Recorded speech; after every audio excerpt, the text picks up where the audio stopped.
எல்லாரும் வேத புத்தகத்தை திறந்து கொள்ளுங்கள். நான் ஒரு வசனத்தை சொன்னால் எல்லாரும் சேர்ந்து வாசிக்கணும்னா நானும் சேர்ந்து வாசிப்பேன். எல்லாரும் பைபிள் கொண்டு வந்தீங்களா? பிள்ளைகள் பெரியவங்க எல்லாரும் பைபிளை திறக்கணும்.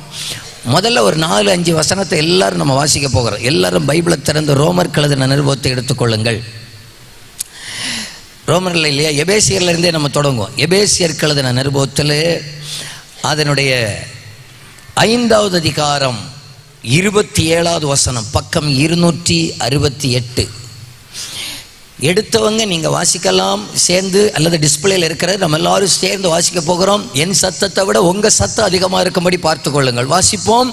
கரை திரை முதலானவைகள் ஒன்றும் இல்லாமல் பரிசுத்தமும் பிழையற்றதுமான மகிமையுள்ள சபையாக அதை தமக்கு முன் நிறுத்தி கொள்ளுவதற்கும் தம்மைத்தாமே அதற்காக ஒப்பு கொடுத்தார். இனி யாக்கோபு எழுதின நிருபம் 2வது அதிகாரம் அதனுடைய 1வது வசனம். என் சகோதரரே, பக்கம் 313, மகிமையுள்ள நம்முடைய கர்த்தராகிய இயேசு கிறிஸ்துவின் மேல் உள்ள விசுவாசத்தை பட்சபாதத்தோடு பற்றி கொள்ளாதிருப்பீர்களாக. இனி அப்படியே ரோமர் எழுதின நிருபத்தில் வந்து விடுங்கள். ரோமர் எழுதின நிருபம் 3வது அதிகாரம் அதனுடைய 23வது வசனம். எல்லாரும் பாவம் செய்து தேவ மகிமை அற்றவர்களாகி இலவசமாய் அவருடைய கிருபையினாலே கிறிஸ்து இயேசுவில் உள்ள மீட்பை கொண்டு நீதிமான்களாக்கப்படுகிறார்கள். ரோமர் எழுதின நிருபம் 8வது அதிகாரம் 29-30 வசனங்களை இறுதியாக வாசிப்போம். தம்முடைய குமாரன் அநேக சகோதரருக்குள்ளே முதற் பேரானவராய் இருக்கும் பொருட்டு தேவன் எவர்களை முன்குறித்தாரோ அவர்களை தமது குமாரனுடைய சாயலுக்கு ஒப்பாயிருப்பதற்கு முன்குறித்திருக்கிறார். எவர்களை முன்குறித்தாரோ அவர்களை அழைத்தும் இருக்கிறார். எவர்களை அழைத்தாரோ அவர்களை நீதிமான்களாக்கியும் இருக்கிறார். எவர்களை நீதிமான்களாக்கினாரோ அவர்களை மகிமைப்படுத்தியும் இருக்கிறார். இப்ப நம்ம வாசித்த எல்லா வசனங்களிலேயும் ஒரு வார்த்தையை கவனித்திருப்பீர்களா? மகிமை என்கிற வார்த்தையை நீங்கள் கவனித்திருப்பீர்கள். முதலாவது எபேசியர்ல நம்ம வாசித்த வசனத்தில் மகிமை உள்ள சபை அப்படி என்று நம்ம வாசித்தோம். அப்போ சபையில் என் கர்த்தர் மகிமையாக இருக்க வேண்டும் என்று விருப்பமுடையவராக இருக்கிறார். மகிமையுள்ள சபை. இயேசு கிறிஸ்துதான் மகிமைக்கு காரணர் என்பதை யாக்கோபு 2:1 வாசித்தோம். மகிமையுள்ள நம்முடைய கர்த்தராகிய இயேசு கிறிஸ்து ஏன் சபை மகிமை உள்ளதாக மாற்றுகிறார் என்றால், சபைக்கு தலைவர் மகிமை உள்ளவராக இருக்கிறார். ஆகையினால சபையும் மகிமை உள்ள சபையாக இருக்கிறது. மூன்றாவதாக, மகிமை அற்று போவதற்கு காரணம் என்னவென்றால், எல்லாரும் பாவம் செய்து தேவனுடைய மகிமை அற்றவர்களாக மாறினார்கள்.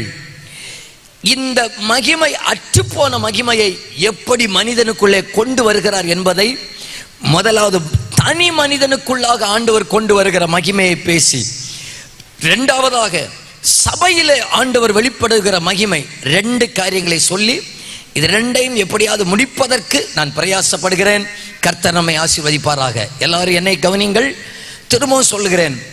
தனி மனிதனுக்குள்ளே கர்த்தர் கொண்டு வருகிற மகிமை, இரண்டாவது சபைக்குள்ளே கொண்டு வருகிற மகிமை.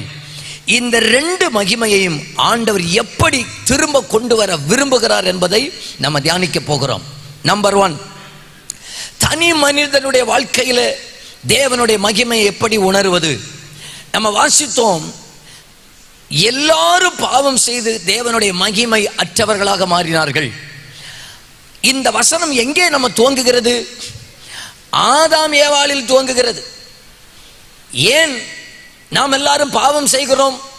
சொல்லுங்க பார்க்கலாம். நம்ம எல்லாம் ஏன் பாவம் செய்கிறோம்? நான் இதை இப்படி கேட்குறேன்னு, பாவம் செய்யாதவங்க யாராவது இருக்கிறீங்களா? கையை உயர்த்தி காட்டுங்க பார்க்கலாம். நாங்கள் பாவம் பண்ணினதே இல்லைன்னு சொல்லுகிறவங்க. சரி, விட்டுருவோமே. இப்படி வர்றேன்னா, நான் தண்ணிக்குள்ள இறங்கி மூழ்கி ஞானஸ்நானம் எடுத்தாச்சுன்னு சொல்லுகிறவங்க எல்லாம் உங்க வலது கையை வெறிச்சு காட்டுங்க பார்க்கலாம். என்ன அதுக்கும் யோசிக்கிறீங்க? தண்ணிக்குள்ள இறங்கி மூழ்கி ஞானஸ்நானம் எடுத்தாச்சுன்னு சொல்லுகிறவங்க நல்லா வலது கையை வெறித்து நல்ல ஒரு அல்லேலியா சொல்லுங்க பார்க்கலாம். அப்போ ஏறக்குறைய நிறைய எல்லாரும் கையை வைத்து இருக்கிறீங்க. நான் ஞானஸ்நானம் எடுத்த பிறகும் ஒரு பாவமும் செய்யலைன்னு சொல்லுகிறவங்க அந்த கையை ஒன்று உயர்த்தி காட்டுங்க பார்க்கலாம். சிலர் பக்கத்தில் பார்க்குறாங்க. நல்ல கவனிங்க. நாம் பாவங்களை செய்வதற்கு காரணம் என்ன தெரியுமா? நாம் பாவங்களை செய்வதற்கு காரணம் நம்ம பாவத்திலே பிறந்ததுனால. எல்லாரும் பாவம் செய்து தேவனுடைய ஒருவர் கூட கிடையாது, நீதிமான் ஒருவர் ஆகிலும் இல்லை என்று பைபிள் சொல்கிறது. எனக்கு பயங்கரமான கேள்வி. எனக்கு என்ன கேள்வின்னா, எல்லாரும் என்ன கவனிச்சுக்கிறேன், திறந்த மனசோட சில காரியங்களை பேசுகிறேன். நான் என்ன தானே நிறைய கேள்வி கேட்கறது வழக்கம். நான் ஏன் இந்த கேள்வியை கேட்கிறேன்னு சொன்னால், எனக்கு சபை உண்டு என்றாலும் நான் மாதத்துக்கு ஒரு முறை அறிவிக்கப்படாத கிராமங்களுக்கு போவேன். அறிவிக்கப்படாத கிராமங்கள், சபைகளே இல்லாத கிராமம், ஒருவருக்கு இயேசுன்னா என்னன்னே தெரியாது, அப்படிப்பட்ட கிராமங்களுக்கு போய் அவங்களுக்கு இயேசுவை பற்றி நான் சொல்றதா இருந்தாச்சுன்னா, நம்ம இங்கே கன்னியாகுமரி மாவட்டத்தில் இயேசுன்னு சொல்லி ஈஸி. இங்கே இருக்கிற ரட்சிக்க சபைக்கு வராதவர்கள் இந்துக்களுக்கு கூட இயேசுவை தெரியும், ஆனால் அவங்களுக்கு இயேசுவை பிடிக்கல, அவங்க என்ன வரல. இயேசுன்னு சொன்னால் ஒரு ஆள் இதுவரைக்கும் கேள்வியே பட்டலை, அந்த ஆளுக்கு நான் எப்படி இயேசுவை பற்றி சொல்லுவேன் அப்படிங்கிறத யோசிப்பேன். ரெண்டாவதாக, ஒருவர் வியாதியோடு வருகிறார், நம்ம அவங்களுக்கு ஜெபிக்கிறோம். பிசாசுடைய போராட்டத்தில் வர்றாங்க, ஜெபிக்கிறோம். பிரச்சனையில் வர்றாங்க, ஜெபிக்கிறோம். அவங்க ரட்சிக்கப்படுறாங்க, ஞானஸ்நானம் பெறாங்க, அப்படியே சபையில் இருந்திருக்கிறாங்க. ஒரு மனுஷனுக்கு நான் ஆண்டவரை பற்றி சொல்றேன், ஐயா ஆண்டவர் உங்களுக்கு சமாதானம் தருவார். அவன் சொல்லுவான், நான் சமாதானமா தான் இருக்கிறேன். இன்னொரு மனுஷன் சொல்றேன், ஆண்டவர் உங்களை ஆசீர்வதிப்பார். அவன் சொல்றான், நான் ஆசீர்வாதமா தான் இருக்கிறேன். அப்ப எனக்கு ஏன் இயேசு தேவை? ஆண்டவர் உங்களை சுகமாக்குவார். எப்ப எனக்கு வியாதியே இல்லை, எனக்கு ஏன் இயேசு தேவை? நான் கேட்கிற கேள்வி புரிஞ்சவங்க மட்டும் கையை வைத்து காட்டுங்க பார்க்கலாம். நம்ம இன்னைக்கு பல நேரத்தில் இயேசுன்னு சொன்னா எனக்கு பிரச்சனை ஆகையினால இயேசு தேவை அப்படின்னு நம்ம கொண்டு வர்றோம்.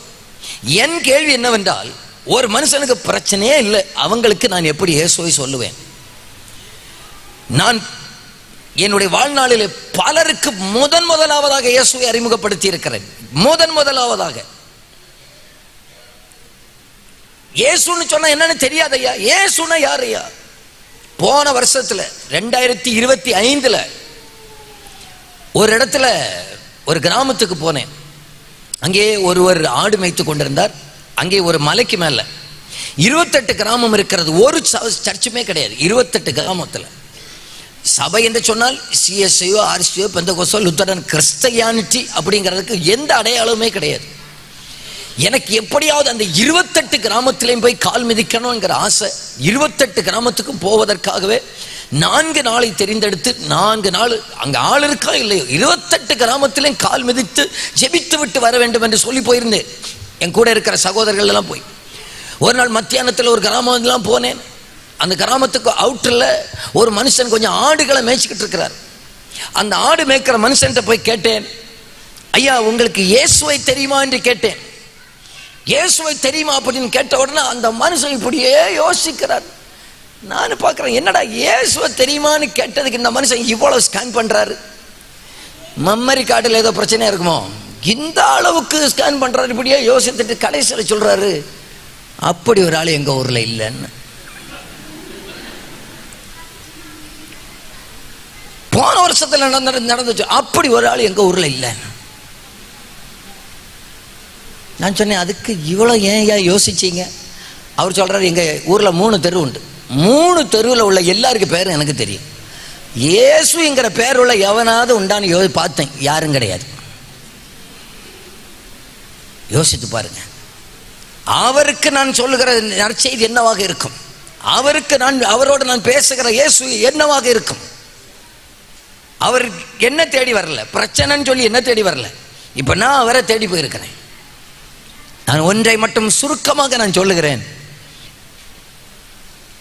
இந்த முழு பைபிள்ல 66 புத்தகங்கள் இருக்கிறது. பழைய ஏற்பாட்டில் 39, புதிய ஏற்பாட்டில் 27 புத்தகங்கள் இருக்கிறது. இந்த 66 புத்தகத்தில் பழைய ஏற்பாட்டில் பிரமாணங்கள் இருக்கிறது, ஆகமங்கள் இருக்கிறது, தீர்க்கதரிசிகள் இருக்கிறார்கள். ஆனால் பழைய ஏற்பாட்டுக்கும் புதிய ஏற்பாட்டுக்கும் ஒரே கதாநாயகன் இரட்சகராக இயேசு கிறிஸ்து மட்டும்தான். நம்ம பல நேரத்தில் இயேசு ஒரு அற்புதங்களை செய்கிறவராகவே மட்டும் நம்ம கண்டுவிட்டோம். அற்புதங்களை செய்ய மட்டும்னு சொன்னா இயேசு இந்த பூமியில வந்திருக்க வேண்டிய அவசியம் இல்லை. மோசையை இன்னொரு முறை வந்தால் போதுமாக இருந்தது. இப்படி சொல்லுகிறேன், மோசேயாலையும் எலியாவாலையும் தானியேலாலையும் ஆபிரகாமாலையும் ஈசாக்காலையும் யாக்கோபாலையும் செய்ய முடியாத ஒரு பெரிய காரியத்தை செய்வதற்காக நம்முடைய இரட்சகராக இயேசு கிறிஸ்து இந்த உலகத்திலே வந்திருக்கிறார் என்கிறத ஒத்துக்கொள்ளுகிறவங்க கை தட்டி வராமேன்னு சொல்லுங்க பார்க்கலாம். அற்புதங்கள் அடையாளங்களுக்கு அப்புறமாக ஏதோ ஒன்றை செய்யணும். ஆகையினால தான் இயேசு கிறிஸ்து இந்த உலகத்திலே வந்தார். பழைய ஏற்பாட்டில் பாருங்க, பழைய ஏற்பாட்டில் பெரிய பெரிய அற்புதங்கள் அங்கதான் நடந்திருக்கிறது. ஆனால் அதை விட பெரிய ஒரு அற்புதத்தை இந்த புதிய ஏற்பாட்டிலே செய்ய வேண்டியது இருக்கிறது. அதை செய்வதற்காக தான் என் கர்த்தராகிய இயேசு வந்தார். அதுதான் மகிமை அற்று போன மனுக்குலத்தை திரும்பவும் மகிமைக்குள்ளாக கொண்டு வருகிற ஒரு பெரிய திட்டத்தை இயேசு கிறிஸ்துவினால மட்டும்தான் செய்ய முடியும். எல்லா மனிதரும் பாவம் செய்து தேவ மகிமை அற்றவர்களாக ஆனார்கள் என்று பவுல் ரோமர் 3 தொடங்குகிறார். ரோமர் 8 இழந்து போன மகிமையை எப்படி கொடுக்கிறார் என்பதை கர்த்தர் கொண்டு வர்றார். இப்போ என்னை கவனிங்கள். முதல்ல ரோமர் 3 எல்லாரும் பாவம் செய்த தேவ மகிமை அற்றவர்களாக மாறிவிட்டு எல்லாரும் பாவிகள். ஒருவர் கூட பாவத்தை விட்டு விலகமே கிடையாது. எல்லாரும் பாவம் செய்து இந்த உலகத்தில் இருக்கிற நம்ம எல்லாரும் நம்ம சொல்லுவோம், நான் பாவம் செய்ததுனால நான் இழந்த மிகப்பெரிய ஆசீர்வாதம் தேவ மகிமையை இழந்துட்டேன், எனக்கு தேவ மகிமையை இழந்துட்டேன். ஆண்டவருக்கு நம்மளை ஒரு கார் தாரதோ, ஒரு வீடு தாரதோ, ஒரு கொஞ்சம் பணம் தாரதோ இது மட்டும் ஆண்டவருடைய நோக்கம் அல்ல. என் ஆண்டவருக்கு பெரிய நோக்கம் இழந்து போன மகிமையை சபைக்கு, ஜனத்துக்கு, மனுக்குலத்துக்கு திரும்ப தருகிறது தான் ஆண்டவருடைய பெரிய நோக்கமாக இருக்கணும். சொன்னா அந்த மகிமையை இந்த முதலாவது நாளில் நான் திரும்ப வாங்கணும்னு நினைக்கிறேன்னு சொல்லுகிறவர்கள் கையை தட்டி மகிமையேன்னு சொல்லுங்க பார்க்கலாம். கரங்களை தட்டி சொல்லுங்க, இயேசு கிறிஸ்துவினால இழந்து போன மகிமையை திரும்ப என் தனிப்பட்ட வாழ்க்கைக்குள்ள நீர் தர முடியும்னு சொன்னால் இந்த முதலாவது ராத்திரியிலே அர்ப்பணிக்கிறேன். இழந்த மகிமையை திரும்ப எனக்கு தருவீராக, திரும்ப எனக்கு தருவீராக. பலர் இன்றைக்கு எதற்காக தெரியுமா நம்ம ஆண்டவரை தேடுகிறோம்? ஏதோ விடுதலைக்காக, ஏதோ பணத்துக்காக, ஏதோ சுகத்துக்காக, ஏதோ ஏதோ இந்த உலகத்தில் ஏதோ ஒரு நன்மை கிடைப்பதற்காக. ஏதோ நன்மை கிடைத்ததுனால நம்ம இங்க வந்திருக்கிறோம், ஏதோ விடுதலை கிடைத்ததுனால சபையில சேர்க்கப்பட்டிருக்கிறோம். இனியாவது ரட்சிக்கப்பட்ட நமக்கு ஆண்டவர் திரும்ப கொடுக்கிற ஒரு பெரிய நன்மை என்னவென்றால் அதுடைய பெயர் மகிமை. எல்லாரும் அந்த வலது கையை உயர்த்தி சொல்லுங்க பார்க்கலாம், மகிமை. அல்லேலூயா சொல்லுகிற அதே சத்தத்தில் வலது கையை வைத்து சொல்லுங்க, மகிமை. இன்னும் சத்தமா, மகிமை. நீங்க எத்தனை பேர் நம்புகிறீங்க என் தேவன் இழந்து போன மகிமையை இந்த எனக்கு என் தனிப்பட்ட வாழ்க்கைக்கு ஒரு பாஸ்டருக்கு மட்டுமல்ல இயேசுவை சொந்த இரட்சகராக ஏற்றுக்கொண்ட அத்தனை பேருக்கும் என் அந்த மகிமையை என் ஆண்டவரால் கொடுக்க முடியும். அதை நான் வாங்கத்தான் வந்திருக்கிறேன், அதை விரும்புகிறேன்னு சொல்லுகிறவர்கள் கரங்களை தட்டி வர. ஆமென். ஹல்லேலூயா, ஹல்லேலூயா, ஹல்லேலூயா, ஹல்லேலூயா. ஸ்தோத்திரம். இப்ப ரோமர் 8வது அதிகாரத்திலே வந்து விடுங்கள். நான் எல்லாத்தையும் விளக்கறதுக்கு நேரம் இல்லை, லைட்டை தொட்டு தொட்டு தொட்டு வச்சுக்கிட்டு அப்படியே வந்துடுறேன். ரோமர் 8:29 முதல்ல 3 நம்ம வாசிச்சோம், எல்லாரும் பாவம் செய்து தேவனுடைய மகிமை அற்றவர்களாக மாறினார். 29ஐயும் 30ஐயும் 2 பேருக்கு சத்தத்தை உயர்த்தி ஒவ்வொரு வசனமா வாசிங்க பார்க்கலாம். தம்முடைய குமாரன் அநேக சகோதரருக்குள்ளே முதற் பேரானவராய் இருக்கும் பொருட்டு தேவன் எவர்களை முன்னறிந்தாரோ அவர்களை தமது குமாரனுடைய சாயலுக்கு ஒப்பாயிருப்பதற்கு முன் குறித்திருக்கிறார். அடுத்த ஆளுக்கு வாசிங்க, அடுத்த வசனம். எவர்களை முன் குறித்தாரோ அவர்களை அழைத்தும் இருக்கிறார். எவர்களை அழைத்தாரோ அவர்களை நீதிமான்களாக்கினார். எவர்களை நீதிமான்களாக்கினாரோ அவர்களை நீதிமான்களாக்கினாரோ அவர்களை மகிமைப்படுத்தியும். இப்போ அங்க மகிமை அற்றது இங்க மகிமைப்படுத்தி இருக்கிறார். மகிமை அற்றதிலிருந்து எப்படி மகிமைப்படுத்துகிறார் என்கிற ப்ராசஸிங்க மட்டும் சொல்றேன். நான் பேசுறது புரிகிறவங்க மட்டும் உங்க வலது கையை உயர்த்தி காமிங்க பார்க்கலாம். ஒன்று அப்படியே அசைச்சு காமிங்க பார்க்கலாம். நல்ல கரங்களை ஒன்று அசைச்சு காமிங்க பார்க்கலாம். ஓகே, இப்போ எல்லாரும் என்ன கவனிங்க. மகிமையில் எப்படி வர்றோன்னு சொன்ன ஒவ்வொரு வார்த்தையாக சொல்லுகிறேன். 29வது வசனம். தம்முடைய குமாரன் அநேக சகோதரருக்குள்ள எல்லாரும் சொல்லுங்க முதற் பேரானவர். எல்லாரும் சொல்லுங்க முதற் பேரானவர். இப்ப எல்லாருக்கும் இந்த முதற் பேரானவர் என்கிறதுல அண்டர்லைன் பண்ணிக்கிடணும். இயேசு முதற் பேரானவரா ஒரே பேரானவரா? கேட்கல. யோவான் என்ன சொல்லுகிறார்? தேவன் தம்முடைய ஒரே பேரான, அங்க ஒரே பேரானவர், இங்க ஏன் முதற் பேரானவரா மாறினாரு? புரியலையா? நான் இப்ப கேட்கறது என்னன்னா, ஒரே பேரானவரா முதற் பேரானவரான்னு கேட்டேன். சிலர் அப்படியும் சொல்லுகிறீங்க, சிலர் இப்படியும் சொல்லுகிறீங்க. நான் சொல்றேன் பாருங்க, ஒரே பேரானவருக்கும் முதற் பேரானவருக்கும் வித்தியாசம் உண்டு. இயேசு இந்த உலகத்தில் மரித்து அடக்கம் பண்ணப்பட்டு உயிர் தழுவதற்கு முன்பாக இயேசு ஒரே பேரானவர். இயேசு இந்த உலகத்திலே மரித்து அடக்கம் பண்ணப்பட்டு உயிர் தெழுந்த பிறகு முதற் பேரானவர். ரெண்டுக்குள்ள வித்தியாசத்தை சொல்லுகிறேன். எனக்கு 3 பிள்ளைகள் உண்டு, பத்துக்கிடுங்க. எல்லாரும் என்ன பத்துக்கிடுங்க? 3 பிள்ளைக்கு அப்பாவாக நான். எனக்கு மூத்தது 2 பையன், 3வது பொண்ணு. எனக்கு மூத்தது ஒரு மகன். மூத்த மகன் மட்டும் எனக்கு இருந்ததான நேரத்தில் நானும் எங்கள் மனைவியும் இந்த பிள்ளையை கொண்டு போவோம். நாங்கள் ஊழியத்துக்கு போவோம், வீடு விசிட்டிங் போவோம். போகும்போது பாஸ்டர் இது பிள்ளையான்னு கேட்டால் இது மூத்த மகன் என்று நாங்கள் சொன்னதே கிடையாது. ஒரே பிள்ளை உள்ள பெற்றோர்களுக்கு இருக்கிறீங்களா? எனக்கு மொத்தத்தில் 1 தான் உண்டுன்னு சொல்லுகிறவங்க யாராவது இருக்கிறீங்களா? கையை உயர்த்தி காமிங்க பார்க்கலாம். ஒன்று உள்ளவங்க கையை உயர்த்தி காமிங்க பார்க்கலாம். நிறைய பேர் இருக்கிறீங்க. நீங்கள் ஒரு பிள்ளையை பார்த்து நீங்கள் சொல்லுவீங்களா இது மூத்த பிள்ளைன்னு சொல்லுவீங்களா? இல்லை. ஏன்?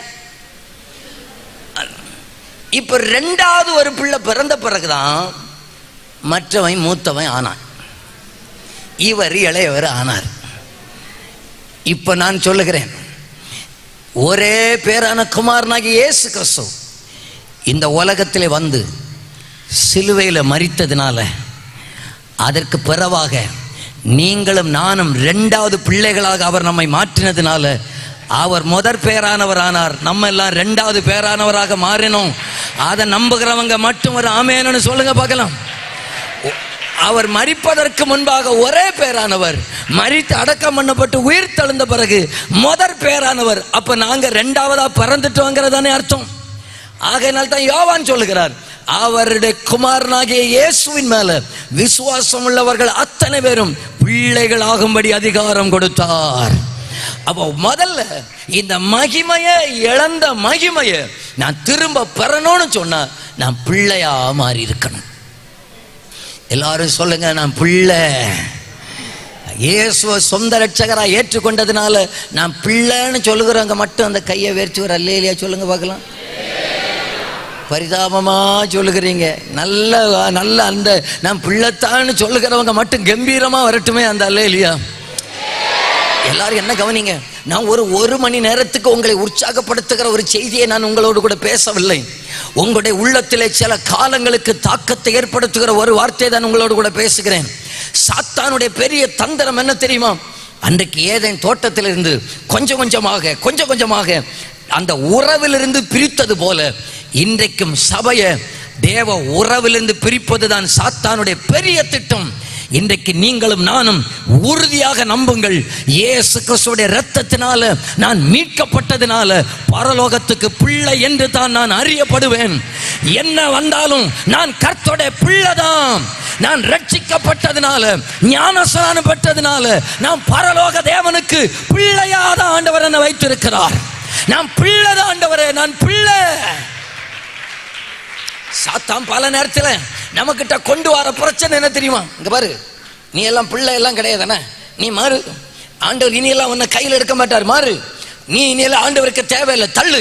நீ இனியெல்லாம் ஆண்டவர் தொடமாட்டார் மாறுன்னு சொல்லி நம்முடைய குறைவுகளை காட்டி காட்டி காட்டி இன்னைக்கு அநேகரை குறைவுள்ளவனாக மாற்றி சூறைச்செடியில் படுக்க வச்சுக்கிட்டு கடைசியில் தெய்வமே வேண்டாம் என்கிற நிலைமைக்கு கொண்டு போறதுக்கு காரணம் தந்திரமுள்ள சாத்தான் உறவிலிருந்து சபையை பிரிக்க பார்க்கிறான்.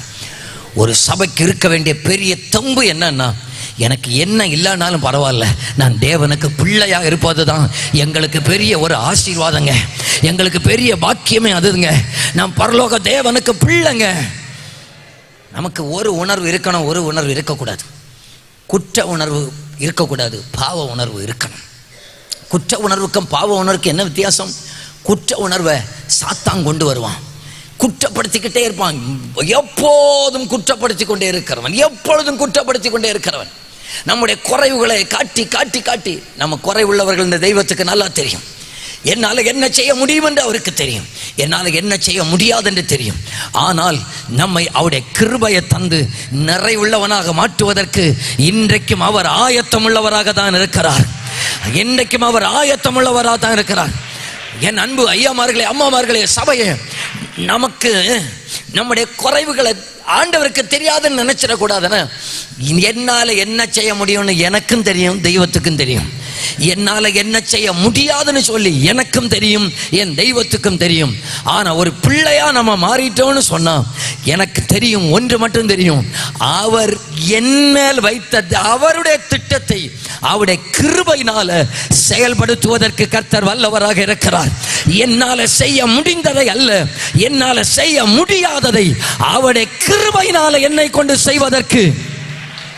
ஹல்லேலூயா, ஹல்லேலூயா. யாராவது இந்த இந்த இந்த சபைக்குள்ள இந்த சத்தத்தை நீங்க யாராவது குற்ற உணர்வுகளோடு கூட நீங்கள் விழுந்தவர்களாக இருக்கலாம், நீங்கள் கேட்பீர்களே. ஆனால் இந்த முதலாவது ராத்திரி வேளையில திரும்ப அப்பான்னு கூப்பிடுங்க. திரும்ப அப்பா என்னை தேடி வந்தீங்களே ஆண்டவரே, நான் உம்மை தேடி வர்றேன்னு சொல்லி கூப்பிடுங்க. உங்களை கட்டி பிடிக்கவும், உங்களை முத்தமிடவும், உங்களை அணைக்கவும், உங்கள் பாவங்களை கழுவவும், உங்களுக்கு திரும்ப கிருபையை தரவும் இந்த அப்பா நல்ல அப்பாவாக இருக்கிறார். ஏனென்றால் நான் அவர் முதற் பேராக மாறினதுனால நான் இரண்டாவது பேராக பிள்ளை. நான் பிள்ளைங்க, நம்ம கர்த்தர் பிள்ளையாக மாற்றி இருக்கிறாருங்க. எழுப்புதல் என்பது ஏதோ கைத்தட்டிலிருந்து வந்துடுறதல்ல, உறவிலிருந்து வருகிறது தான் உண்மையான எழுப்புதல். யாராலையும் அணைக்க முடியாத ஒரு எழுப்புதலை கர்த்தர் உறவிலிருந்து கர்த்தர் தருகிறவராக இருக்கிறார். உணர்ச்சி வசத்திலிருந்து அல்ல, உறவுக்குள்ள இருந்து கர்த்தர் தருவாராக அந்த ரிவைவலை. ஹல்லேலூயா, ஹல்லேலூயா, ஹல்லேலூயா, ஹல்லேலூயா. என் அன்பு சபையே, முதல்ல என்னை மகிமைப்படுத்துவதற்காக ஒரே பேரானவர் முதற் பேரானவராக மாறினார். நம்ம பிள்ளை தானா என்பதை ஒரு சில வார்த்தைகளை உங்களை திரும்ப திரும்ப இதை நீங்க மறக்கவே கூடாது என்பதற்காக ஒரு சில காரியங்களை சொல்லி நாம் பிள்ளை தான் என்கிற உணர்வை உங்களுக்குள்ளே கொண்டு வருவதற்கு ஆவியானவர் எனக்கு உதவி செய்வாராக. பிள்ளை தானா அப்படிங்கிற முதலாவது காரியத்தை சொல்லுகிறேன். கர்த்தராகிய இயேசு கிறிஸ்து இப்போ சிலுவையில் அடிக்கப்பட்டார். சிலுவையில் இயேசு கிறிஸ்து அடிக்கப்பட்டதான நேரத்தில் கடைசியாக போர் சேவகன் ஈட்டினால இயேசுவை குத்துனானா குத்தலையா? ஒன்று இப்படி சொல்லுங்க, இல்லைன்னு இப்படி சொல்லுங்க. குத்துனாரா இல்லையா? என்னெல்லாம் வந்துச்சு? ரத்தமும் தண்ணீரும் புரண்டு வந்தது. ரத்தமும் தண்ணீரும் ஒரு மனுஷனுக்குள்ளேருந்து எப்போங்க புரண்டு வரும்? நீங்கள் சொந்தமாக வீட்டில் போய் இந்த விழாவில் குத்தி பாருங்க, தண்ணி வருதான பார்க்கட்டு. நமகளெல்லாம் குத்துனா ரத்தம் தான் வரும். ஏசோ குத்துனா ரத்தமும் தண்ணியும் வருது. ஒரு மனுஷனுடைய சரீரத்தில் இருந்து எப்போ தெரியுமா ரத்தமும் தண்ணீரும் வரும்? எப்பொழுது ஒரு சகோதரி ஒரு குழந்தையை பெற்றெடுக்கிறாளோ அப்பொழுது ரத்தமும் தண்ணீரும் கொடுத்து ஒரு குழந்தையை பெற்றெடுப்பாள். இப்போவாது நீங்கள் நம்புங்க, சிலுவையில் இரத்தத்தினால நீங்களும் நானும் பிள்ளைகளைப் போல பெற்றெடுக்கப்பட்டவர்கள். பிள்ளைகளை போல பெற்றெடுக்கப்பட்டவர்கள் என்று நம்புகிறவங்களுக்கு நான் சொல்லாமலே நீங்க கை தட்டி இருப்பீங்க. சொல்லாமலே அப்பாவுக்கு ஒரு கை தட்டி சொல்லிருங்க பார்க்கல, நான் பிள்ளை ஆண்டவரே, நான் உமக்கு பிள்ளை ஆண்டவரே, உங்க பிள்ளையாக நான் வந்து நிற்கிறேன் ஆண்டவரே. ஹல்லேலூயா. மற்றவர்களுக்கு அல்ல மகிமை, பிள்ளைகளுக்கு தான் கர்த்தர் மகிமையை கொடுக்க விரும்புகிறார். ஆபிரகாம் ஈசாக்குக்கு கொடுத்தது சுதந்திரம், மற்றவர்களுக்கு கொடுத்தது நன்கொடை. நன்கொடை வாங்குறவங்க வாசல்ல நிற்பாங்க, சுதந்திரம் வாங்குவவங்க வீட்டுக்குள்ள வருவாங்க. நான் வாசல்ல இருந்து காய்ச்சல் வந்தா மாத்திரை வாங்கிட்டு போற மெடிக்கல் ஸ்டோர்ல வந்து நிக்கிறவர மாதிரி, நோய் வந்தா தேடி வந்துகிட்டு அப்படியே போகிற நன்கொடையா வாங்க வந்தவன் அல்ல. நான் உள்ள வந்து அப்பாவுடைய சுதந்திரத்தை அனுபவிக்க வந்தவர்களுக்கு தான் இழந்த மகிமையை கர்த்தருக்கு திரும்ப கொடுக்க வல்லவராக இருக்கிறார். இழந்த மகிமை நன்கொடை வாங்க வந்தவங்களுக்கு அல்ல, இழந்த மகிமை சுதந்திரத்தை வாங்க வந்தவர்களுக்கு. இன்றைக்கு சபைக்கு ஆண்டவர் கொடுக்கிற வாக்குத்தத்தம் நன்கொடை அல்ல, சுதந்திரம். எல்லாரும் அந்த வார்த்தையை சொல்லுங்க பார்க்கலாம். சபைக்கு ஆண்டவர் வைத்திருக்கிறது நன்கொடை அல்ல, சுதந்திரம். சுதந்திரம், சுதந்திரத்தை நாங்க வாங்குறதுக்கு நிக்கிறோம். ஹல்லேலூயா. வாசல்ல இருந்து கூப்பிடுறவங்களும் அம்மா பிச்சைத்தான்னு தான் கேட்பாங்க, வீட்டுக்குள்ள இருக்கிறவங்களும் அம்மானு தான் கூப்பிடுவாங்க. ஆனா வாசல்ல இருக்கிறவங்களுக்கு கொடுத்ததும் காசு தான், வீட்டில் இருக்கிறவங்களுக்கும் காசு தான். வாசல்ல இருக்கிறவங்களுக்கு கொடுத்தது நன்கொடை, வீட்டில் இருக்கிறவங்களுக்கு கொடுத்தது சுதந்திரம். சுதந்திரம். வாசல்ல இருந்தனுக்கு நானா கொடுப்பேன், வீட்டில் இருக்கிறவனுக்கு அதான் இருக்கு எடுத்துட்டு போடான்னு சொல்லுவேன். அந்த சுதந்திர வாளிகளாக பிள்ளைகளுக்கு கர்த்தர் அந்த மகிமையை இப்பதான் எத்தனை பேர் நம்புகிறீங்க? நாங்க பிள்ளைப்பா, நாங்க சபையில வந்ததுனால, ரட்சிப்பை சுதந்திரிச்சதுனால இழந்து போன மகிமையை பிள்ளைகளுக்கு அவர் கொடுக்க விரும்புகிறார். பிள்ளைகளுக்கு கொடுக்க விரும்புகிறார். பிள்ளைகளுக்கு கொடுக்க விரும்புகிறார். இனி நம்ம பிள்ளைகள் தானா என்பதோட இரண்டாவது உதாரணத்தை சொல்றேன். பழைய ஏற்பாட்டில் எல்லாரும் ஜெபம் பண்ணாங்க. என்ன தெரியுமா ஜெபம் பண்ணாங்க? ஆபிரகாமின் தெய்வமே, ஈசாக்கின் தெய்வமே. புதிய ஏற்பாட்டில் யாராவது ஜெபம் பண்ணாங்களா? அவங்க எல்லாம் கேட்டாங்க, ஆபிரகாமின் தெய்வமே, ஈசாக்கின் தெய்வமே, யாக்கோபின் தெய்வமே. புதிய ஏற்பாட்டில் இயேசு நம்மகிட்ட எப்படி தெரியுமா ஜெபிக்க சொன்னார்? பர மண்டலத்தில் இருக்கிற எங்கள் பிதாவே. அதுக்கு என்ன தெரியுமா அர்த்தம்? பரலோகத்தில் இருக்கிற எங்க அப்பான்னு சொல்லி நீங்க கூப்பிடணும். நான் நீங்களும் நானும் எப்போ எல்லாம் ஜெபிக்க வர்றோமோ அப்போ எல்லாம் முதல்ல உறவுக்குள்ள வரணும். எந்த உறவு? அப்பாவுக்கு முன்னால வந்து நிற்கிறேன், பாஸ்டருக்கு முன்னால் அல்ல, ஒரு சபைக்கு முன்னால் அல்ல. நான் அப்பாவோடு நடக்கிறதுக்காக வந்திருக்கிறேன், அப்பாவோடு பேசுவதற்காக வந்திருக்கிறேன், அப்பாவிடத்திலிருந்து நன்மையை வாங்க வந்திருக்கிறேன், அப்பா பக்கத்தில் வந்திருக்கிறேன். நான் வேற ஒரு மனுஷன் பக்கத்தில் அப்பா கிட்ட வந்திருக்கிறேன். புதிய ஏற்பாட்டில் பிதா பிதா பிதான்னு எங்கெல்லாம் வருதோ எல்லாரும் அண்டர்லைன் பண்ணி பாருங்க. நம்முடைய பிதா ஆவிகளின் பிதா, நம்முடைய பிதா ஜோதிகளின் பிதா, நம்முடைய பிதா நித்திய பிதா, நம்முடைய பிதா பரம பிதா. ஆகாயத்து பட்சிகள் எல்லாம் பிழைப்பூட்டுவாரே, ஆனால் பிள்ளையாகிய என்னை கைவிடாத நல்ல பிதா, என்னை திரும்ப மகிமைப்படுத்த நினைக்கிற நல்ல பிதாவாக இருக்கிறாருங்க. நல்ல பிதாவாக இருக்கிறார்.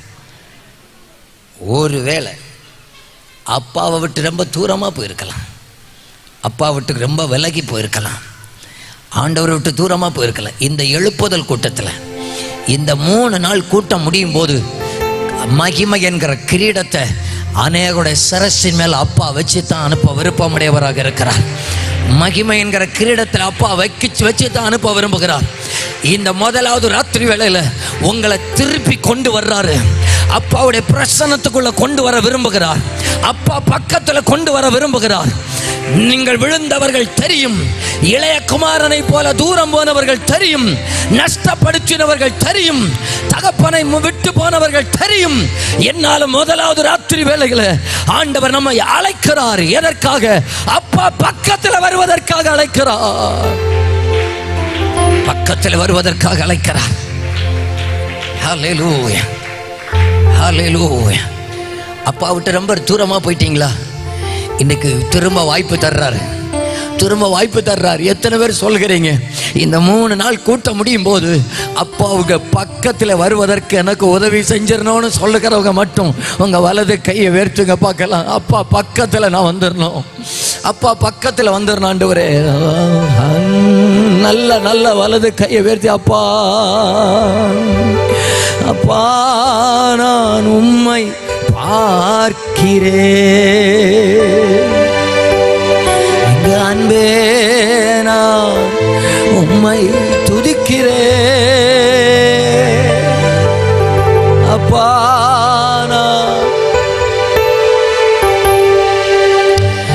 அன்பே நான் உம்மை, அப்பாவும் நீரே அம்மாவும் நீரே, உள்ளத்திலிருந்து ஆசையா நீரே, நானும் பிள்ளை அல்லோ, நானும்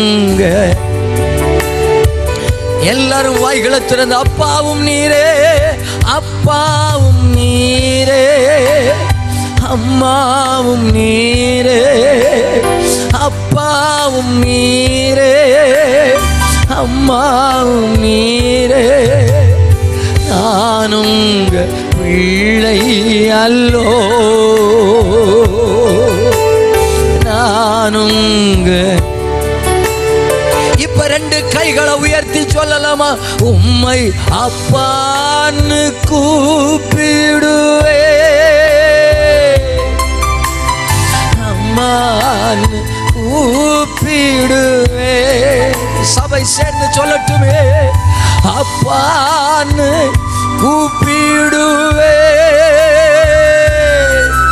உம்மை அம்மான்னு கூப்பிடுவே, அப்பான்னு கூப்பிடத்தான் ஆசை, அப்பான்னு கூப்பிடவா, உம்மை அம்மான்னு கூப்பிடத்தான், அப்பா அம்மான்னு.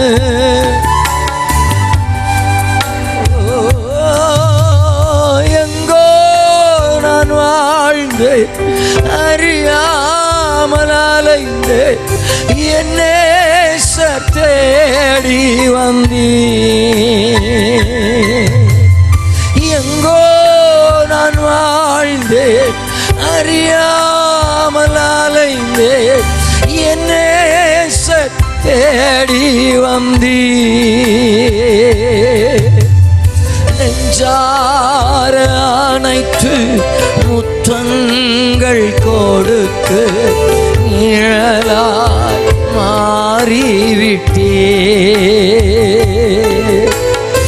நெஞ்சார அனைத்து முத்தங்கள் கொடுத்து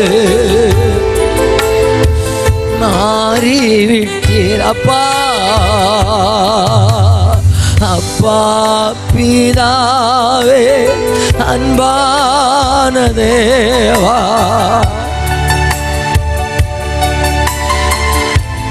ஏசையா எங்கள் நல்ல நேச தகப்பனே, எங்கள் அப்பா பிதாவே அன்பான தேவா, ஜகரே ஆவி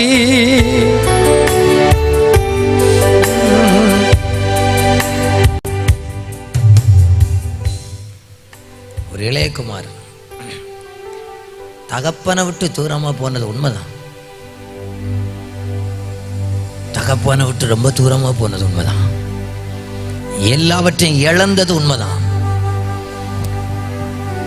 கொஞ்சம் யோசித்து பாருங்க, உண்மையான அன்புன்னா என்ன நினைக்கிறீங்க? பலர் உண்மையான அன்புன்னு என்ன தெரியுமா? நாங்கள் இந்த வாலிபர் கூட்டத்தில் சொல்லுவோம், வாலிப பிள்ளைகள் நாங்கள் ஒருத்தனை லவ் பண்ணுறோம். உண்மையான அன்பு லவ் பண்ணுறதுனால என்ன பண்ணீங்க? கல்யாணம் பண்ணிக்கிட்டோம். கல்யாணத்தோட முடிகிறதல்ல லவ், கல்யாணத்துலேருந்து தொடங்குறதான் உண்மையான லவ். உண்மையான அப்பாவுடைய அன்பு, அப்பாட்ட இருந்து சொத்தையெல்லாம் வாங்கிட்டு வீட்டிலேருந்து வெளியே இறங்கி போனான் இல்லையா, அப்போ பயங்கர கம்பீரமாக போனான். பண்டி சாப்பிட்ற தவிட கூட சாப்பிட்றதுக்கு கிடைக்காம, நல்ல ட்ரெஸ் வாங்குறதுக்கு காசு இல்லாம, குளிக்கிறதுக்கு சோப்பு வாங்குறதுக்கு காசு இல்லாம மெலிஞ்சு போய் எலும்பும் தோலுமா திரும்பி வர்றதான நேரத்தில் ஓடி போய் கட்டி பிடிக்கிறார் பார்த்தீங்களா? அதுக்கு பேர் தான் தகப்பனுடைய உண்மையான அன்பு. இவன் கம்பீரமா இறங்கி போன நேரத்துல மனுஷன் நேசிச்சான். ஒண்ணு இல்லாம வந்ததான நேரத்துல அப்பா நேசிச்சாரு, அப்பா நேசிச்சாரு. அதுதான் தகப்பனுடைய அன்பு. அப்பாவை விட்டு தூரம் போனதுனால சிலதை இழந்துட்டீங்களா? இனி என்ன சேர்க்க மாட்டாருன்னு சாத்தான் குற்றப்படுத்தலாம். ஆனா அப்பா இந்த எழுப்புதல் கூட்டத்தில் உங்களை உற்சாகப்படுத்துகிறார். திரும்பி வந்துரு, உன்னை கட்டி பிடிக்க ஆயத்தமா இருக்கிறேன். திரும்ப வந்துரு, உன்னை சேர்த்து கொள்ள ஆயத்தமாக இருக்கிறேன். திரும்ப வந்துரு, திரும்ப உன்னை மகிமைப்படுத்த ஆயத்தமா இருக்கிறேன். திரும்ப வந்துரு, திரும்ப உனக்கு மகிமையின் பிரசன்னத்தை கொடுக்க ஆயத்தமா இருக்கிறேன். திரும்ப கிருபையை கொடுக்க ஆயத்தமா இருக்கிறேன். இழந்து போனதை திரும்ப கொடுக்க ஆயத்தமா இருக்கிறேன். திரும்பி வா.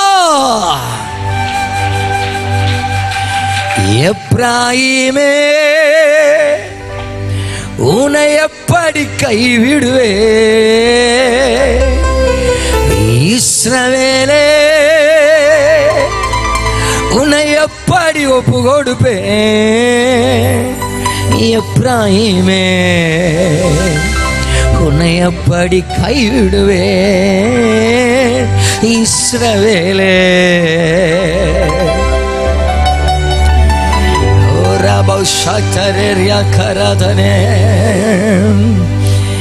சபையே, பலமுறை விழுந்தோம், பலமுறை தூரம் போனோம். தூரமாய் போறதான நேரத்திலையும் நம்மை தள்ள தெரியாதவர் அல்ல, நம்மை தள்ளவும் தெரியும், தூக்கி போட்டு மிதிக்கவும் தெரியும், புறம்பே தள்ளவும் தெரியும். ஆனாலும் மிதிக்க தெரியாதவர் அல்ல, மிதிக்க தெரியும். நாசம் பண்ண தெரியாதவர் அல்ல, நாசம் பண்ண தெரியும். அழிக்க தெரியாதவர் அல்ல, அழிக்க தெரியும். ஆனாலும் சேர்த்து கொள்ளவே விரும்புகிற ஒரு நல்ல அப்பாவாக இருக்கிறார். ஏன்னா சிலுவையின் ரத்தம் என்ன பிள்ளையா மாற்றினதுனால, சிலுவையின் ரத்தம் எனக்காக இன்றைக்கும் பரிந்து பேசுறதுனால, சிலுவையின் ரத்தம் என்ன பிள்ளையா மாற்றினதுனால என்னை திரும்பவும் சேர்த்து கொள்ளவே விரும்புகிற அந்த அப்பா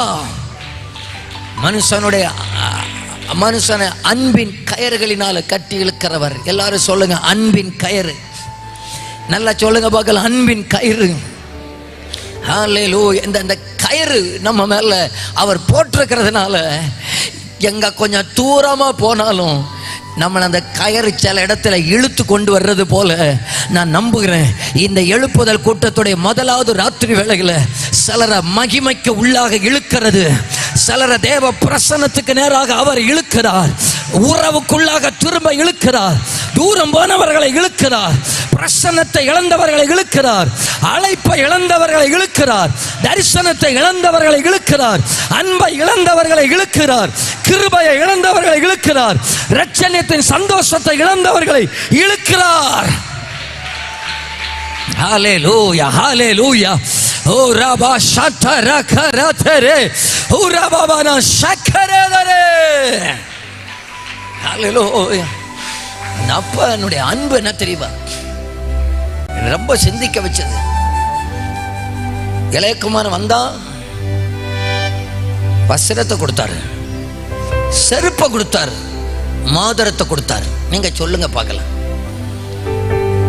வஸ்திரம் ஒருவேளை அண்ணனை சட்டை எடுத்து கொடுத்துருக்கலான்னு வரலாம். செருப்பு எப்படிங்க கொடுக்க முடியும்? அவருக்கு செருப்பு எனக்கு சேராதுங்க, எனக்கு செருப்பு அவருக்கு சேராதுங்க. அவருக்கு சைஸ் மோதிரம் வேற, என் சைஸ் மோதிரம் வேறங்க. அவருக்கு மோதிரம் எனக்கு சேராதுங்க. நான் இப்படி நம்புறேன், எனக்கு தேவையான வஸ்திரங்களையும் பாதரட்சையும் மோதிரத்தையும் ஆயத்தப்படுத்தி வைத்து விட்டு என் மகன் என்னைக்காவது வருவான்னு சொல்லி காத்திருக்கிற ஒரு நல்ல அப்பாவாக இருக்கிறார். அதை நீங்க எத்தனை பேர் உணர்றீங்க? என் அளவு அவருக்கு தான் தெரியும். என் வீட்டு வேலைக்காரனுக்கு தெரியாது, என் செருப்பு அளவு அப்பாவுக்கு தெரியும், என் அளவு அப்பாவுக்கு தெரியும், எனக்கு பிடிச்ச ட்ரெஸ் என் அப்பாவுக்கு தான் தெரியும், என்ன நல்லா என் அப்பாவுக்கு தெரியும். என்ன வேற யாருக்கு புரிந்து கொள்ள மாட்டாங்க, என் சொந்தக்காரங்களுக்கு தெரியாது. ஆனா என் உள்ளம் என் அப்பாவுக்கு தெரியும். நான் ஏன் விழுந்த என் அப்பாவுக்கு தெரியும். என்னை தூக்கி எடுக்கிற அப்பாவுக்கு என்ன நல்லா தெரியுங்க. ஒரு அடிய கையை தட்டி என் கூட சேர்ந்து பாட போகிறோம். எப்ராயிமே உன்னை எப்படி கைவிடுவே, இஸ்ரவேலே எப்படி ஒப்பு. கையை தட்டி எப்ராயிமே உன்னை எப்படி கைவிடுவே, இஸ்ரவேலே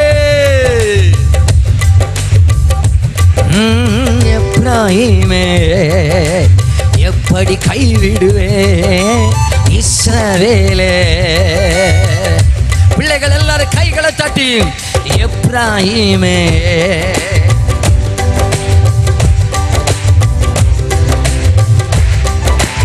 எப்படி ஒப்பு கொடுப்பேன். செல்ல பிள்ளையா உங்க மடியில் இருக்கின்றே, எதுவும் என்னை பிரிச்சிட முடியாது. செல்ல பிள்ளையா உங்க மடியில் இருக்கின்றே, எதுவும் என்னை பிரிச்சிட முடியாது. எதுவும் என்னை பிரித்திட முடியாது. இனி எதுவும் என்னை உம்மை விட்டு தூரம் போன என்னை நல்லவனாக்கி சேர்த்து கொண்டவரே. உம்மை விட்டு தூரம் போன என்னை நல்லவனாக்கி என்னை நல்லவனாக்கி அப்பா என்னை நல்லவனாக்கி. தலைக்கு மேல கையை தட்டி எப்ராயிமே, தலைனா இங்க தலைக்கு மேல இஸ்ரவேலே. சத்தமா எப்ராயிமே உன்னை எப்படி கைவிடுவே, இஸ்ரவேலே உன்னை எப்படி ஒப்பு கொடுப்பேன். எப்ராயிமே எப்படி கைவிடுவேன், இஸ்ரவேலே. ஆஹா எப்ராயிமே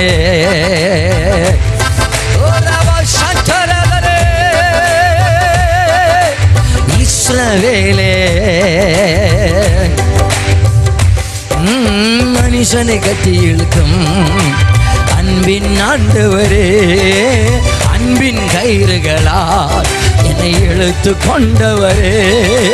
மனுஷனை கட்டி இழுக்கும் அன்பின் ஆண்டவரே, அன்பின் கயிறுகளால் என்னை இழுத்து கொண்டவரே. எப்ராயிமே என்னை கைவிடவே மாட்டார், என்னை விட்டு விலகுவதும் இல்லை. ஹல்லேலூயா. பாவத்தினால மகிமை அற்றது உண்மைதான். ஆனா திரும்ப பிள்ளையாக்கி மகிமைப்படுத்த விரும்புகிறவர், மகிமைப்படுத்த விரும்புகிறவரே.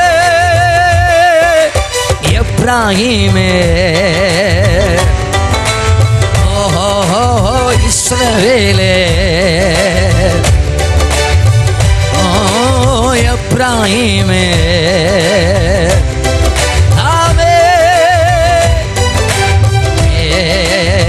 தலைக்கு மேல கையை தட்டி எப்ராயிமே ஓ ராமா சந்தரக்கரரேதனா. ஹல்லேலூயா ஹல்லேலூயா. ஒரு நிமிடம் கையை தட்டி அப்படியே துதிங்க பார்க்கலாம். அந்த அன்பு பரிசுத்த ஆவியினால நம்முடைய உள்ளங்களில் ஊற்றப்படுவதாக, ஊற்றப்படுவதாக. இயேசுவின் அன்பு, சிலுவை நாதரின் அன்பு. நான் சொல்லுகிறேன் என்பதற்காக அல்ல. ஒரு 2 நிமிடம் நல்ல கையை தட்டி அப்படியே துதிங்க பார்க்கலாம். அபிஷேகம் பெற்றவங்க அந்நிய பாஷைகளை பேசுங்க. இழந்த பிரசன்னத்தை திரும்ப கொடுப்பார் பாருங்க. இழந்த மகிமையை திரும்ப கொடுப்பார். இரட்சணியத்தின் சந்தோஷத்தை திரும்ப கொடுப்பார். திரும்ப திரும்ப எல்லாரும் பாவம் செய்து தேவ மகிமை அற்றவர்களாக மாறினதுனால மனுக்குலத்தை விட்டுவிடல. திரும்ப சொந்த குமாரனை அனுப்பி தந்து திரும்ப மகிமைப்படுத்த விரும்புகிறவர். திரும்ப மகிமைப்படுத்த விரும்புகிறவர். திரும்ப மகிமைப்படுத்த விரும்புகிறவர். ஹல்லேலூயா, ஹல்லேலூயா, ஆமென். எத்தனை பேருக்குள்ள மனசார சொல்லுகிறீங்க, இந்த அப்பாவுடைய அன்பு ரொம்ப பெரியதுங்க. அதை சொல்லுகிறவங்க, உங்க அன்பு ரொம்ப பெருசாப்பா, உங்க அன்பு ரொம்ப பெருசாண்டவர். என்னை தள்ளணும்னா என்னைக்கோ தள்ளி,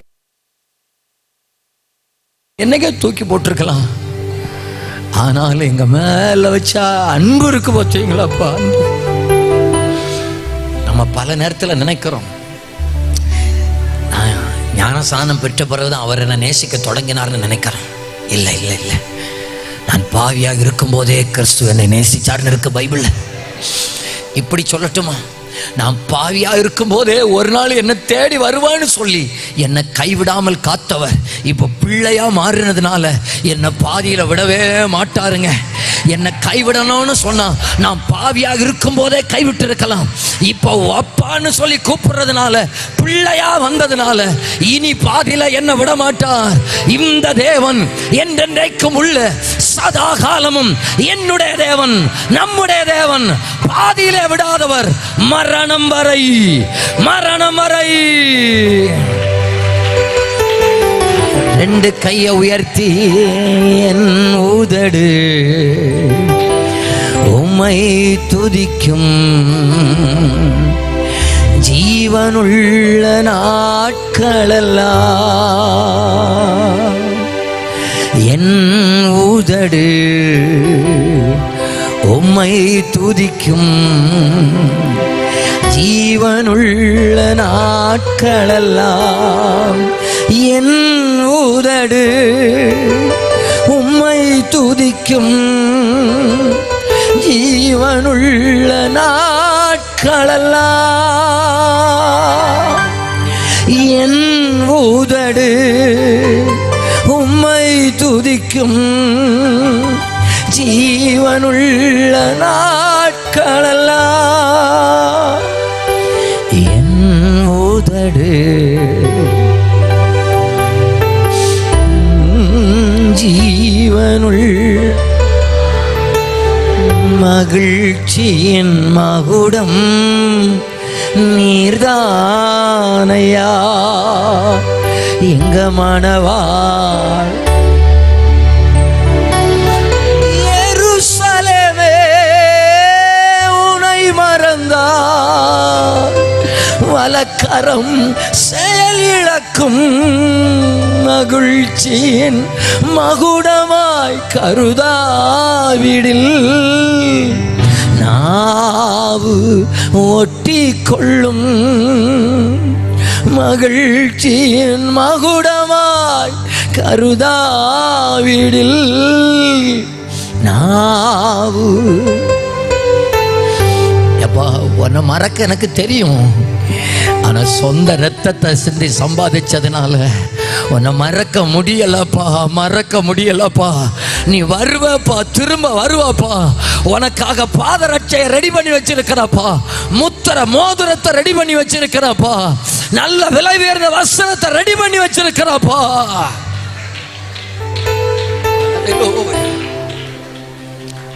என்னை அடிச்சு இழுத்தாருன்னா தாங்க மாட்டேங்க. என்னை அடிக்க அவருக்கு தெரியாமலும் இல்லை. என்னை அடிச்சு இழுத்தாருன்னா நான் தாங்க மாட்டேன். என்னை தாங்கிறது மாதிரி அன்பினால் இழுக்கிறார் அவர். என் அன்பினால் அவர் இழுத்து கொண்டே இருக்கிறார். அன்பினால் இழுக்கிறார். ஹல்லேலூயா. ஆவியில் நான் ரொம்ப உற்சாகத்தோடு கூட இருக்கிறேன். ஒன்றை நம்பி நிற்கிறேன், பரிசுத்த ஆவியானவர் மகிமை இழந்த சிலருக்கு திரும்ப மகிமையை கொடுத்து கொண்டே இருக்கிறார் என்கிற நம்பிக்கையோட நிற்கிறேன்.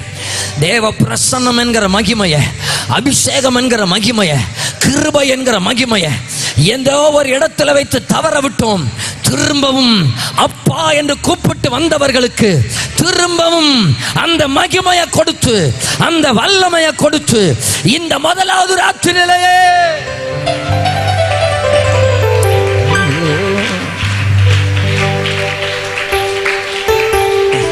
பிள்ளைகளுக்கு ஆராதனைக்கும் நன்கொடையாளர்களுடைய ஆராதனைக்கும் வித்தியாசம் உண்டு.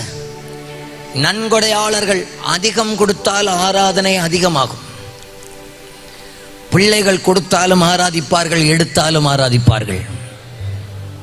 புரிஞ்சிருக்கோன்னு நம்புறேன்.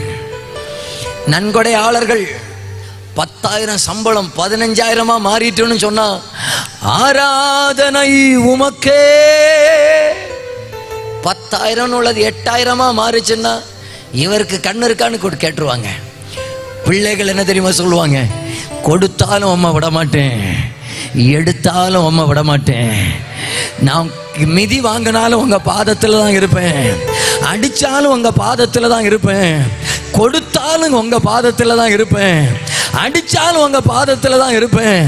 அந்த பாக்கியம், அந்த பிள்ளையாக தான் நான் இருக்க விரும்புறேன்னு சொல்லுகிறவங்க மட்டும் தலைக்கு மேல கையை தட்டி சொல்லுங்க பார்க்கலாம்.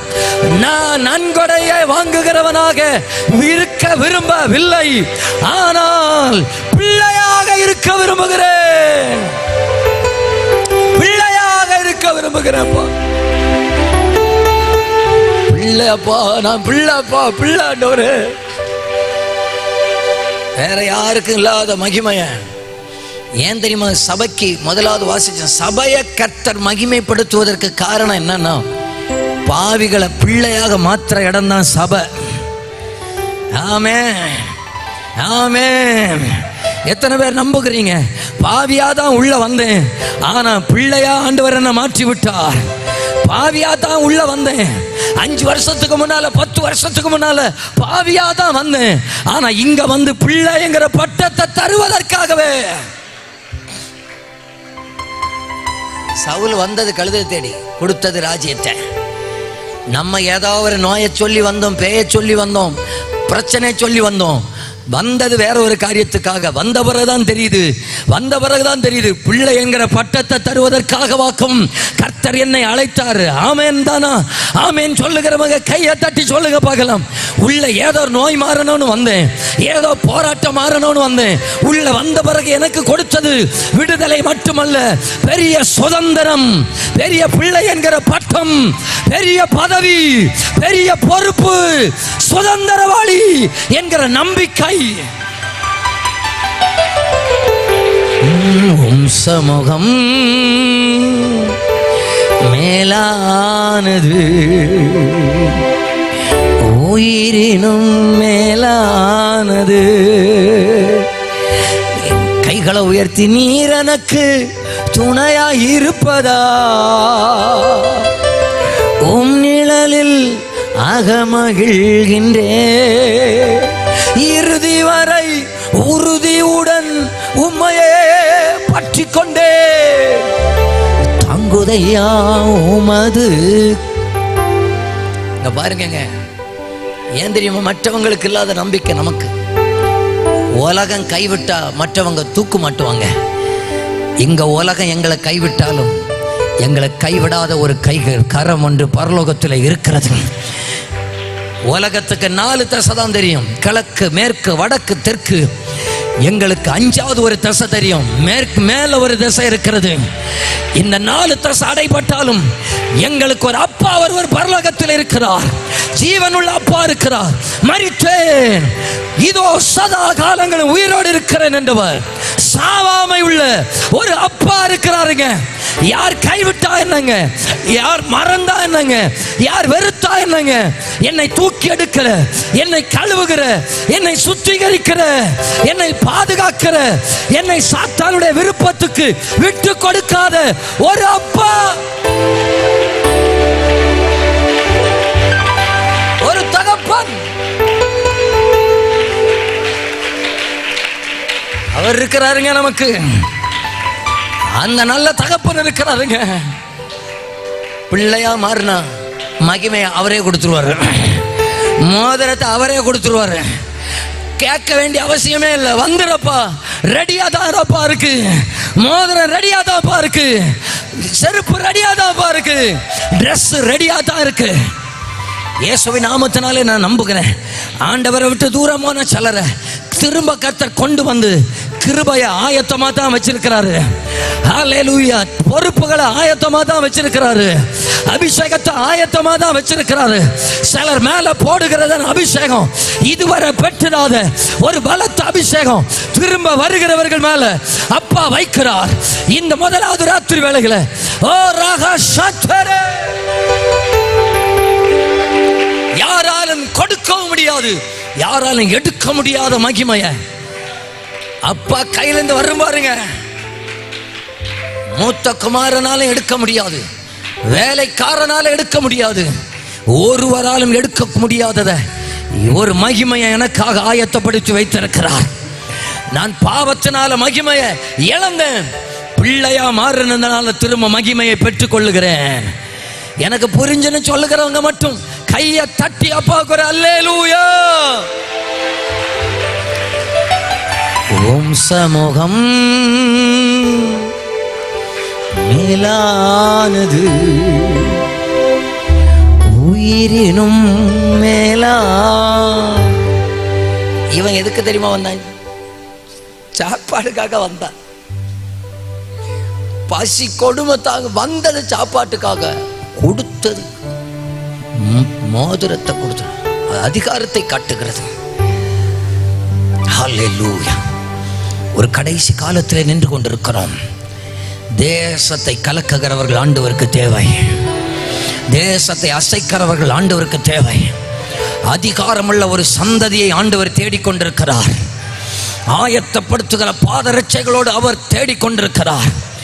என்னால் முடியாதது, என்னால் ஒன்றும் செய்ய முடியாது, என்ன இல்லாமல் உங்களால் ஒன்றும் செய்யக்கூடாது என்கிற அப்பா வீட்டுக்கு நான் திரும்ப வருவேனே. ஆனால் அவர் சொல்லுவார், என்னாலே எல்லாமாகும், எல்லாமாகும். ஹல்லேலூயா. பெத்தேலிலே ஒரு சேனையை கர்த்தர் எழுப்புவாராக, தேசத்தை அசைக்கிற ஒரு சேனையை எழுப்புவாராக. அவர்கள் கைகளிலே சில மோதிரம் இந்த ராத்திரியிலே போடப்படுவதாக, அவர்கள் மேல் அபிஷேகம் இந்த ராத்திரி வேளையில வைக்கப்படுவதாக, கிருபைகள் வைக்கப்படுவதாக, வரங்கள் வைக்கப்படுவதாக. திரும்பி வருகிறவர்களுக்கு இழந்த வல்லமையை திரும்ப வைப்பாராக. அப்பாட்ட வந்துருங்க, பயன்படுத்த வேண்டிய இடத்துல கொண்டு போய் பயன்படுத்துவார், நிறுத்த வேண்டிய இடத்துல கொண்டு போய் நிறுத்துவார், கொண்டு போக வேண்டிய இடங்களில் கொண்டு போவார். ஹல்லேலூயா. எத்தனை பேர் சொல்லுகிறீங்க? என் பன்றி கூட்டத்தில் கிடக்கிறத விட அப்பா சமூகத்தில் வந்துடுறேன்னு சொல்லுகிறவங்க ரெண்டு கைகளை உயர்த்தி காட்டுங்க பார்க்கலாம். ஓம் சமூகம் மேலானது, உயிரினும் மேலானது. ஓம் சமூகம் மேலானது, உயிரினும் மேலானது. என் உதடு உம்மை துதிக்கும், ஜீவனுள்ள நாட்களெல்லாம் என் உதடு உம்மை துதிக்கும், ஜீவனுள்ள நாட்களெல்லாம் என் உதடு உம்மை துதிக்கும், ஜீவனுள்ள நாட்களெல்லாம் என் உதடு உம்மை துதிக்கும், ஜீவனுள்ள நாட்களெல்லாம், ஜீவனுள்ள. இன்னொரு 10 நிமிஷம் இருக்குது, நேரம் அடுத்த பாயிண்ட்டுக்கு போயிட்டு கொஞ்சம் தனி மனுஷனை அதுக்கு மேலே வளர்க்குறக்க நேரம் இல்லை. அடுத்தது சொல்லி நான் ஜெபிக்க விரும்புகிறேன். எல்லாரும் சந்தோஷமா இருக்கீங்களா? சந்தோஷமா இருக்கிறவங்க அந்த கைகளை ஒன்று அசைச்சு காட்டியிருங்க பார்க்கலாம். ரெண்டாவதாக மகிமை உள்ள சபை. எல்லாரும் சொல்லுங்க பார்க்கலாம். மகிமை உள்ள சபை வசனம், மகிமை உள்ள சபை. அதை மட்டும் சொல்லி ஜஸ்ட் அவனை முடிச்சிடுறேன்.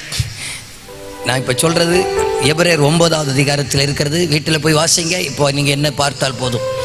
என்னை பாருங்கள், நானே சொல்லி முடிச்சிடுறேன். 10 நிமிஷத்தில் முடிக்கிறதுக்கு முயற்சி செய்கிறேன். பழைய ஏற்பாட்டில் ஒரு ஆலயம் இருந்துச்சு. அந்த ஆலயம் எப்படி இருந்து சொன்னால் 3 பெரிய முக்கிய பாட்டுகள் இருந்துச்சு. எல்லாரும் நான் சொல்கிறத சொல்லுங்க பார்க்கலாம். பிரகாரம், கொஞ்சம் கூட சத்தம் உயர்த்தி சொல்லி பாருங்க. பரிசுத்த ஸ்தலம், மகா பரிசுத்த ஸ்தலம். இங்கே பாருங்க, அந்த டோருக்கு வெளியேன்னு வச்சுக்கோமே பிரகாரம். அப்புறம் இங்கே இருக்கிறது பரிசுத்த ஸ்தலம், அதுக்கு மேலே இருக்கிறது மகா பரிசுத்த ஸ்தலம். இந்த பரிசுத்த ஸ்தலத்தில் தான் குத்து விளக்கு இருக்கும், அதுக்கு நேரம் ஆப்போசிட்டில் மேஜை இருக்கும், அதுக்கு மேலே அப்பம் இருக்கும். இங்கே டெய்லி ஆசாரியர் வருவார், செய்ய வேண்டிய வேலைகளெல்லாம் செய்வார், பட்டு வைப்பார், எண்ணெயை ஊற்றுவார், எல்லாம் செய்வார். இந்த மகா பரிசுத்த ஸ்தலத்தில் என்ன இருந்துச்சுன்னு சொன்னால் மகிமை இருந்துச்சு. உடன்படிக்கை பெட்டி இருந்துச்சு. பெட்டிக்குள்ள மன்னா வைத்த பாத்திரம் இருந்துச்சு.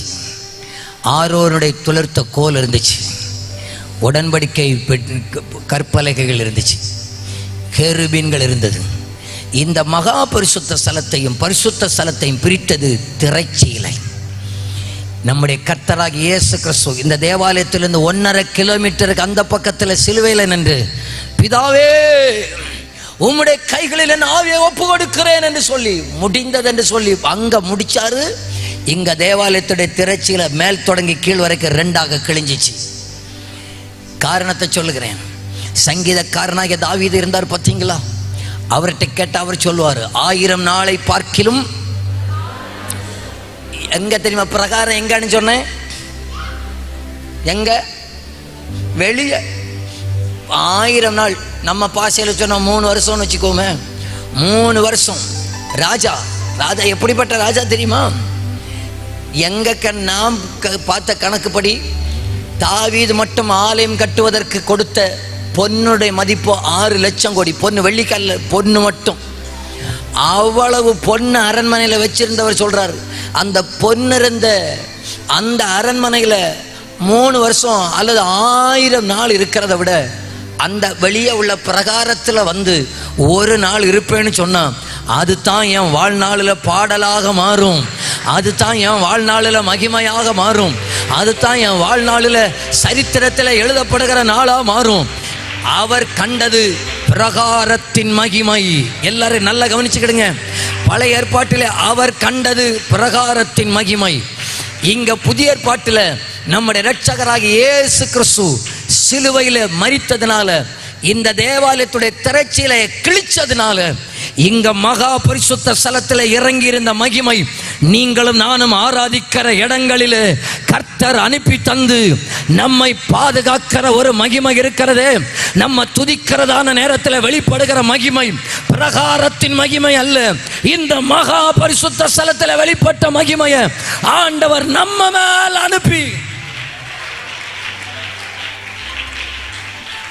சபை எதை என்னைக்கு கண்டுபிடிக்குதோ அன்றைக்கு அந்த சபையில ஒரு எழுப்புதலை கர்த்தர் கொண்டு வருவார். இந்த 36வது ஆண்டு முடிந்து அடுத்த ஆண்டுல அந்த மகா மகிமையை சபையை அனுபவிக்க கர்த்தர் உதவி செய்வாராக.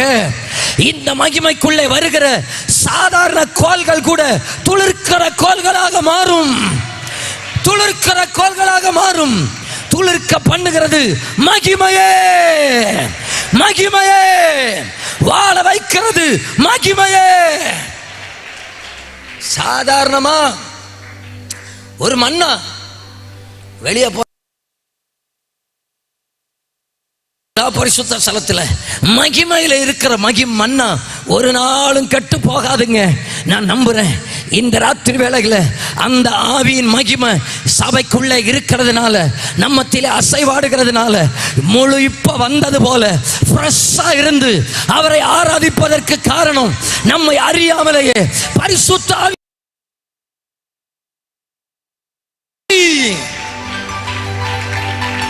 மகிமை. எத்தனை பேர் அதை நம்புகிறீங்க? அந்த மகிமை கர்த்தர் எங்களுக்கு ஊழியத்தில் இந்த புதிய ஆண்டுல வைக்க போகிறாருன்னு நம்புகிறவங்க வலது கரத்தை உயர்த்தி ஸ்தோத்திரப்பான்னு சொல்லுங்க பார்க்கலாம். நல்ல ஸ்தோத்திரப்பா. 2 கொரிந்தியர் 3வது அதிகாரத்தில் 4 வசனத்தை வாசித்து விட்டுறேன்னா, 2 கொரிந்தியர் 3வது அதிகாரத்தை எடுங்க பார்க்கலாம். Thank you Jesus. Hallelujah. நானே வாசிக்கிறேன். 2 கொரிந்தியர் பக்கம் 247 8வது வசனத்திலிருந்து, ஒளிந்து போகிற மகிமையுடைய அந்த ஊழியம் அப்படிப்பட்ட மகிமை உள்ளதாக இருந்தால் ஆவிக்குரிய ஊழியம் எவ்வளவு மகிமை உள்ளதா இருக்கும். ஆக்கினை தீர்ப்பு கொடுக்கும் ஊழியம் மகிமை உள்ளதானால் நீதியை கொடுக்கும் ஊழியம் அதிக மகிமை உள்ளதா இருக்குமே. இப்படியாக மகிமைப்பட்டிருந்த அந்த ஊழியம் இந்த ஊழியத்திற்கு உண்டாயிருக்கிற சிறந்த மகிமைக்கு முன்பாக மகிமைப்பட்டதல்ல. அன்றியும் ஒளிந்து போவதே மகிமை உள்ளதாக இருந்தால் நிலைத்திருப்பது அதிக மகிமை உள்ளதா இருக்குமே. கடைசி 18, நாம் எல்லாரும் திறந்த முகமாய் நம்முடைய கர்த்தருடைய மகிமையை கண்ணாடியிலே காண்கிறது போல கண்டு ஆவியாயிருக்கிற கர்த்தரால் அந்த சாயலாகத்தானே மகிமையின் மேல் மகிமை அடைந்து மறுரூபமாக்கப்படுவோம். ஜஸ்டா சொல்லி முடிச்சிடறேன். மோசே கண்ட மகிமை ஒளிந்து போகிற மகிமைன்னு போல் சொல்றார். நம்ம கண்ட மகிமை ஒளியாத மகிமைன்னு சொல்றார்.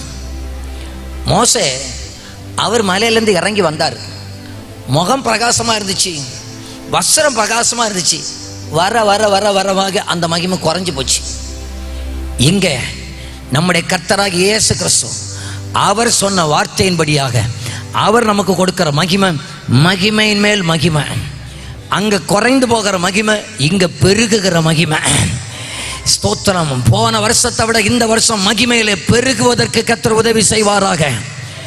ஆகையினால தான் பாருங்க, 8வது வசனத்தில் அதிக மகிமை, 9வது வசனத்தில் அதிக மகிமை, 10வது வசனத்தில் சிறந்த மகிமை, 11வது வசனத்தில் அதிக மகிமை, 18வது வசனத்தில் மகிமையின் மேல் மகிமை. நான் இப்படி சொல்லட்டுமா, அன்றைக்கு மகா பரிசுத்த ஸ்தலத்தில் கற்களினால் எழுதப்பட்ட உடன்படிக்கை இருந்தது போல இன்றைக்கு இங்கே இருந்து ஆவியானவர் நம்மோடு கூட பேசுகிறது.